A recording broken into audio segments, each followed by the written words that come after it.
Well, howdy folks. Today's episode of the DBX-10 Rocket in the lair, we're going to discuss the slipper clutch on this thing. Because if you have one of these, you will at some point come across an issue where the back wheels are spinning or not spinning actually when you give it gas, and Rocket Dog down here is going to go nuts because he thinks I'm playing with the thing. But I'm going to show you how to adjust this thing, because what you'll notice is you go give it gas or throttle and it doesn't really want to go. It's making noise, but it's kind of creeping and just has no power. Alright, so what you want to do is you want to take out your battery, and those are my snazzy little posts I made. Actually, I need to make this one again. I need to drill my holes out in the bottom just a tad taller.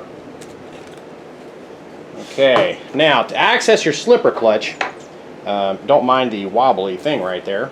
Let me zoom in and I'll show you.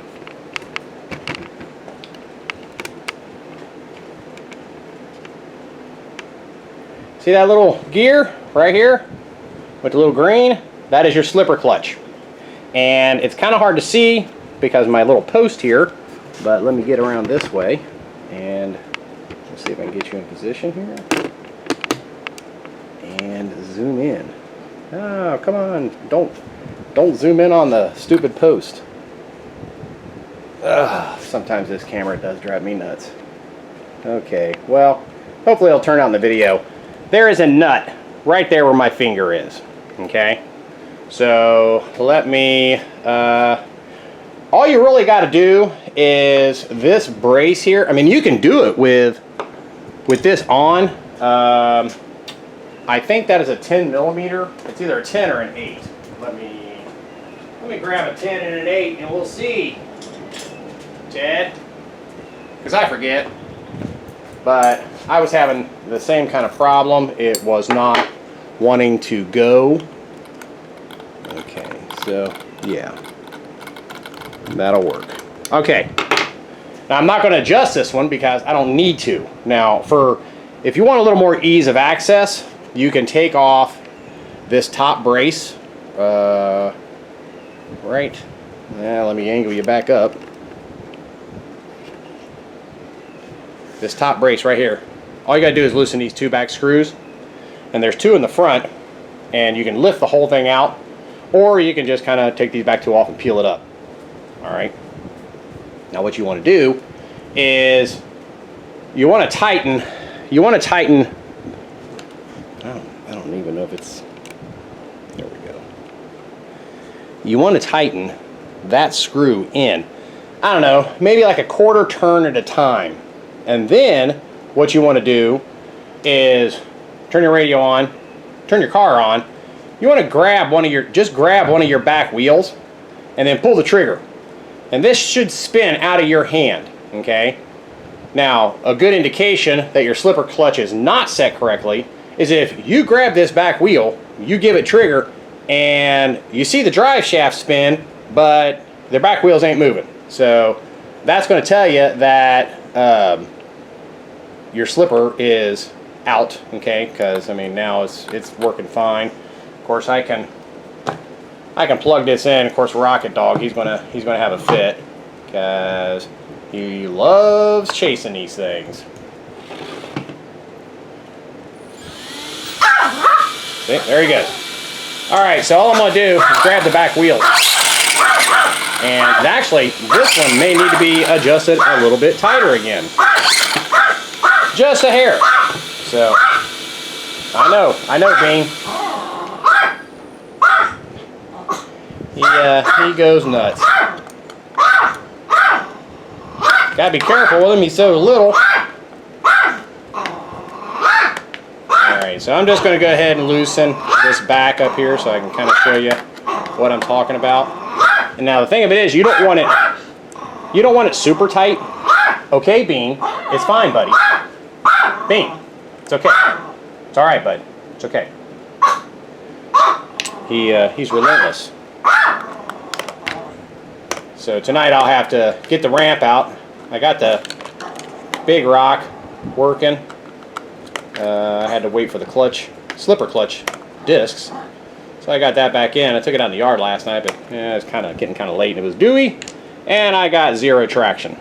All right, so now I'm not going to take my front one off because I have shims up under the front, and I don't want them to fall out. So anyway, you know, you can kind of see right here is this whole mechanism. All right, and it's best if you take a pair of pliers and let me, I think my pliers are in the house. Okay, well, these Nippics will work just fine. Okay, so what you want to do is you kind of just want to put your pliers right on that. Okay, and then hopefully you're seeing this. You just want to take your nut here and turn it in just a little bit, okay? And that'll put a little more tension on it and should help it grab better. So once again, Rocket Dog is going to go nuts.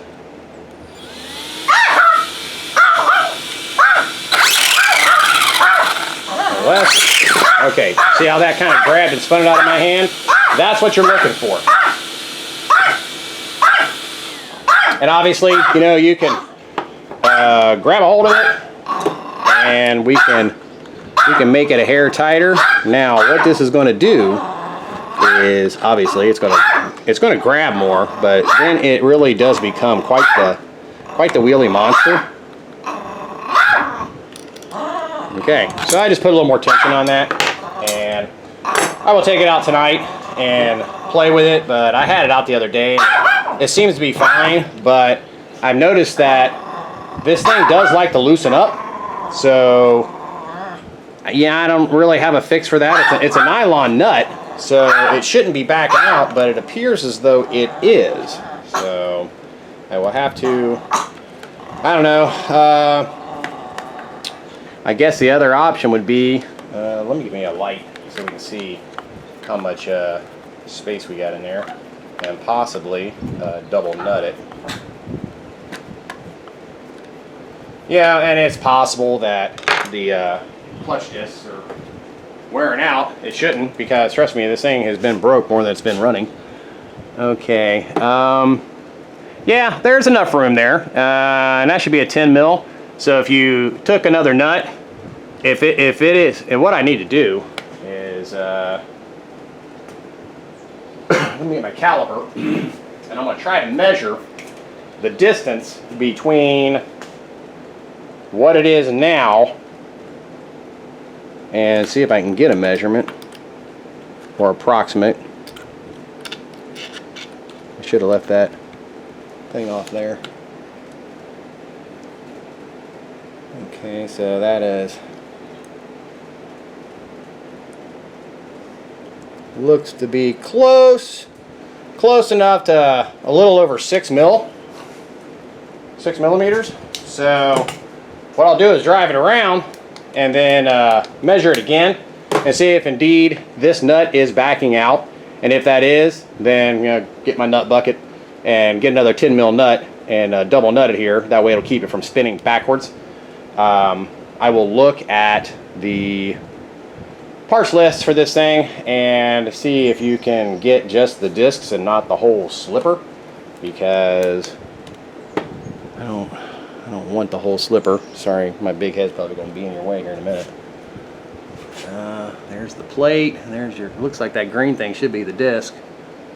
Not absolutely positive until I go and take the thing out, but anyway, this should fix your problem. Just tighten it down. Guaranteed, it's probably just loose. Like I said, the thing's been broke more than it's been running, so I highly doubt the friction discs are wore out on this thing, and I don't even know how many it has in it. Like I said, I'll have to look in the parts manual. On the Big Rock, when I got the new ones in, I measured those, and the new pads were 1.02 mil, and there's 3 of them. They all measured the same. The old ones, 2 of them were 1.01 and 1 of them was 0.99. So maybe it was that 0.99 one that was causing the issue on that. but I kind of think not. I think there was another piece, and I think I'd done chucked it. Let's see here. Yeah, I don't have it on my desk. I may do another video on that, but there's a part, and there's kind of round, and it's got a little piece, you know, coming out the back of it. It's flat on the face, and then it's got the stem out the back where the bearing rides. The front side of that had like a little metal cup with like a washer embedded in it, and that was broke. And I had another one here from I don't know what, but I went ahead and ordered another one just in case. And I think that may have actually been the problem, and not so much the slipper disc. So I've kept those just in case. But we're good to go on this, guys. That's your slipper clutch. So we done went over the steering servo and the servo saver, and went over that video on replacing the front parts here with these metal pieces, which have seemed to be holding up well. And the Loctite did the trick, so if you do get those, remember, don't tighten them down, otherwise the car will not, okay Bean, the car will not steer. So we're gonna wrap this up. I do want to look at getting some different springs for this thing, and I'll show you why. Now you push the front down, and it's got good spring back, and I gotta check. I thought I changed the oil in the back too, but when you do the back doesn't want to come up as quickly. So I may pull those back off and put some different shock oil in it, but that'll be a topic for another video. So anyway, guys, hey, hope you got something out of this.